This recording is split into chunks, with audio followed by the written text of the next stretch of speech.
नमस्कार नमस्कार प्यारे बच्चों एवं दोस्तों, एक बार फिर मैं आपके सामने प्रश्नावली 6.1 वर्ग और वर्गमूल लेकर के हाजिर हूँ। तो इसके अंदर हमने 4 क्वेश्चन 6.1 के पहले कर चुके हैं पिछले वीडियो में। तो अब देखते हैं 6.1 का 5वां क्वेश्चन क्या कहता है। निम्न प्रतिरूप का अवलोकन करो और रिक्त स्थानों को भरो। तो क्या कहता है, इसको देखना है। यहाँ पे 11 है, 1 2 1 लिखा हुआ है, 1 0 1 क्या कहते हैं 1 0 2 0 1।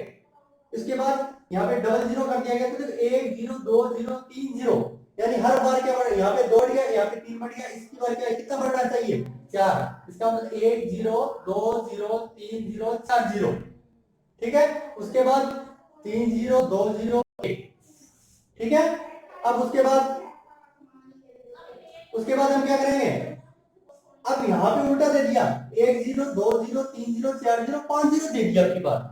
ठीक है, तो 4 0 के अंदर यहाँ पे कितने थे 3, अब यहाँ पे 5 आ गया, इसका मतलब कितने जीरो होंगे यहाँ पे 4 जीरो होंगे, 1 0 1 0 1 0 1 0 1 और इसका स्क्वायर। ठीक है, तो ये था अपना क्वेश्चन नंबर 5। बस पैटर्न को ध्यान रखना है। उसके बाद छठा क्वेश्चन, दिए गए प्रतिरूप का उपयोग करते हुए संख्याओं को प्राप्त करो। तो क्या देखो, इधर देखो, यहाँ पे 1 2 2 का स्क्वायर, 3 का स्क्वायर यानी 2 का स्क्वायर 4, 2 का स्क्वायर 4 और 1 का स्क्वायर 1 यानी 9 हो गया। तो 3 का स्क्वायर 2 बराबर हो गया। नहीं, लेकिन अपने को क्या करना है, पैटर्न देखना है। तो देखो 3 2 6, 1 2 2, 2 3 6, 4 3 12, 5 के 20, 5 के 30, 6 7 42, ये तो हो गया। इसके बाद अब यहाँ देखो, यहाँ 3 का स्क्वायर है, इसका मतलब यहाँ 2 एक जोड़ के लिख दिया, यहाँ 6 है उसमें एक जोड़ के लिख दिया, यहाँ 12 है एक जोड़ के लिख दिया, यहाँ 20 है एक जोड़ के लिख दिया। उसके बाद 30 है, यहाँ एक जोड़ करके 30 का स्क्वायर कर दिया, यहाँ 42 है उसका एक जोड़ा 43 और 43 का स्क्वायर कर दिया। यानी इस प्रकार अपने पैटर्न को कंप्लीट करना है। अब हम देखते हैं क्वेश्चन नंबर 7। तो अब हम देखते हैं क्वेश्चन नंबर 7। क्वेश्चन नंबर 7 में क्या है, यहाँ पे विषम संख्याओं का योग देखना। विषम संख्याओं का योग और किसी भी संख्या का वर्ग, इन दोनों में क्या संबंध है, बहुत बड़ा संबंध है। ध्यान रखना कि जितनी विषम संख्याएं होंगी, यानी कि जितनी विषम संख्याओं का जो योग है वो जो है वो उसी, मानो 5 विषम संख्याएं हैं तो 5 का स्क्वायर होगा उसके बराबर होगा। यदि 9 विषम संख्याओं का जोड़ है तो वो 9 के स्क्वायर के बराबर होगा। यदि 15 विषम संख्याएं अपने पास तो उनका जो योग है वो 15 के स्क्वायर के बराबर होगा। इसका मतलब देखो यहाँ पे क्या है, क्या समझे आप, जितनी विषम संख्याएं हैं उन सभी का जो योग है नंबर ऑफ विषम संख्या के स्क्वायर के बराबर होगा। इसका मतलब यहाँ देखो 1 2 3 4 और 5 विषम संख्याएं हैं, तो इसका मतलब रिक्त स्थान में आ जाएगा 5 का स्क्वायर यानी 25 होगा। यहाँ देखो कितनी विषम संख्याएं हैं, 1 2 3 4 5 6 7 8 9 10। इसका मतलब यहाँ पे क्या आएगा, 10 का स्क्वायर आएगा।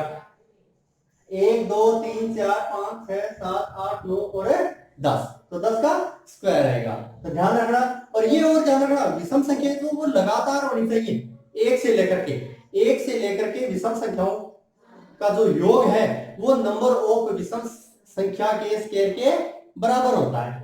तो यहाँ देखो 1 2 3 4 5 6 7 8 9 10 11 12, तो यहाँ क्या आ जाएगा 12 का स्क्वायर आ जाएगा यानी 144 के बराबर होगा।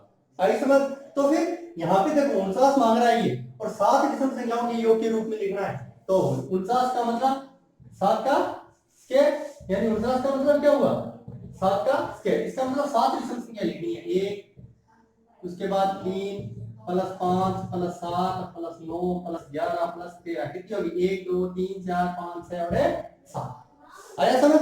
इसी प्रकार यहाँ देखो 121 को है, 121 है, 121 क्या होता है 11 का स्क्वायर होता है, 11 का स्क्वायर होता है। इसका मतलब 11 संख्याएं लिखनी है अपने को, विषम संख्याएं, 1 plus 3 plus 5 plus 7 plus 9 plus 11 plus 13 plus 15, कितनी होगी 1 2 3 4 5 6 7 8 तक। 8 के बाद 9 10 और 11 आ गया समझ। तो ये 11 का स्क्वायर यानी 121 के बराबर होगा। तो ये थे हमारे क्वेश्चन नंबर 8। अब हम करते हैं क्वेश्चन नंबर 9। क्वेश्चन नंबर 9 में देखो क्या है, निम्नलिखित संख्याओं के बीच में कितनी संख्याएं हैं, यानी वर्ग के बीच में, यानी 12 का वर्ग करके देखा आपने 144 और 13 का वर्ग करके देखा 169। अब इनके बीच में कितनी संख्याएं हैं, यानी 145 और इधर 168, यही होगा 146, 147, ऐसे चलते चलते अपने हाथ तक जाएंगे 168। ये टोटल कितनी संख्याएं हैं, इसका मतलब सभी का स्क्वायर कर करके उनको करें तो बहुत मुश्किल हो जाएगा, लेकिन यहाँ पे सीधी सी बात ध्यान रखना, क्या करना है, 12 प्लस 13 माइनस 1 करना है आपको। तो यानी कितना हो गया 25 माइनस 1, यानी इनके बीच में 24 संख्याएं हैं। यहाँ देखो 25 प्लस 26 माइनस 1 कर देना है, ठीक है, तो कितना आ जाएगा 51 माइनस 1, यानी 50 संख्याएं हैं। इसके बाद यहाँ देखो 99 प्लस 100 माइनस 1 करना है आपको, यानी 199 माइनस 1, यानी 198 संख्याएं हैं टोटल।